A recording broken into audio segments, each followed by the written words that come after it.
Hello guys, तो अब हम चलेंगे यहाँ से क्वेश्चन नंबर 3 की ओर। तो यहाँ से क्वेश्चन नंबर 3 में कह रहा है the floor of a rectangular hall has a perimeter 250 metre if the cost of painting the 4 walls at the rate of 10 rupees per metre square is 15,000, find the height of the hall. तो इसमें कह रहा है यहाँ से floor का perimeter जो है 250 मीटर दिया हुआ है। तो यहाँ से the cost of painting the 4 walls at the rate of 10 rupees per metre square is 15,000, means पूरा 4 वॉल्स को पेंट करने का जो कॉस्ट है हमारा 10 रुपये पर मीटर हिसाब से 15,000 दिया हुआ। तो यहाँ से हम पहले क्या करेंगे, एरिया निकाल लेते हैं, क्योंकि हमें टोटल कॉस्ट भी दिया गया है पेंट करने का और रेट भी दिया गया है। तो इससे हमारा निकल जाएगा क्या चीज़, इससे हमारा निकल जाएगा एरिया ऑफ 4 वॉल्स। तो यहाँ से हम एरिया ऑफ 4 वॉल्स निकाल लेते हैं। Area of 4 walls equal to क्या आ जाएगा हमारा, total cost of painting, total cost of painting बटा rate cost of painting, rate cost of painting. ये जो कॉस्ट है हमारा 4 वॉल्स का पेंटिंग का कॉस्ट है। तो यहाँ से हम इसका मान रखेंगे अगर हम यहाँ पर, तो 15,000 बटा 10 रुपया। तो ये हमारा फाइनली आ जाएगा यहाँ से कट करके 250 मीटर स्क्वायर, 1500 मीटर स्क्वायर। तो यहाँ से अब चलते हैं, पहले ये देखिए हमें एक चीज़ दिया गया यहाँ से पेरीमीटर ऑफ फ्लोर भी 250 मीटर दिया हुआ है। तो ये भी लिख लेते हैं यहाँ पर पहले,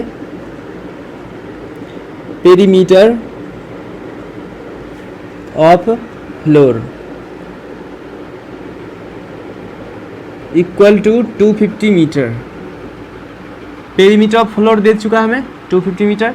तो अब हम जानते हैं कि एरिया ऑफ फ्लोर जो होता है हमारा वो होता है क्या चीज़, 2 × L + V × H।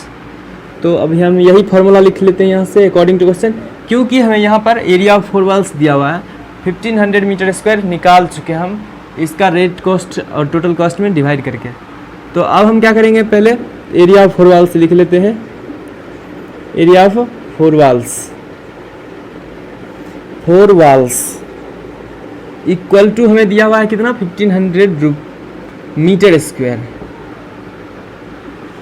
अब हम जानते हैं कि 2 × L + V × H जो होता है इसका फॉर्मूला होता है।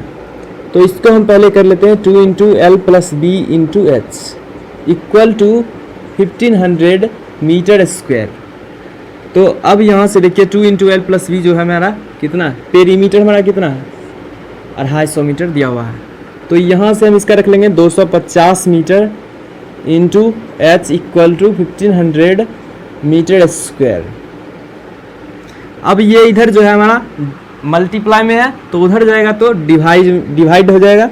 तो यहाँ से H इक्वल टू हमारा क्या बच जाएगा, H बराबर जो हमारा यहाँ से 1500 मीटर स्क्वायर बाय 250 मीटर आ गया। 0 0 कैंसिल हो जाएगा, यहाँ से 25 से कम 25, 25 × 6 150 और ये 6 मीटर स्क्वायर हमारा आंसर आ जाएगा। ठीक है, हमें इस क्वेश्चन में हाइट ही पूछ रहा था और ये हमारा आंसर आ गया। यहाँ से हाइट हमेशा मीटर में होता है, 1 मीटर कैंसिल हो जाएगा, ये 6 मीटर आ गया। H बराबर हमारा कितना आ गया, 6 मीटर। यही हमारा आंसर आ गया, फाइनली बन के तैयार है। क्वेश्चन को उतार लीजिए, ठीक है।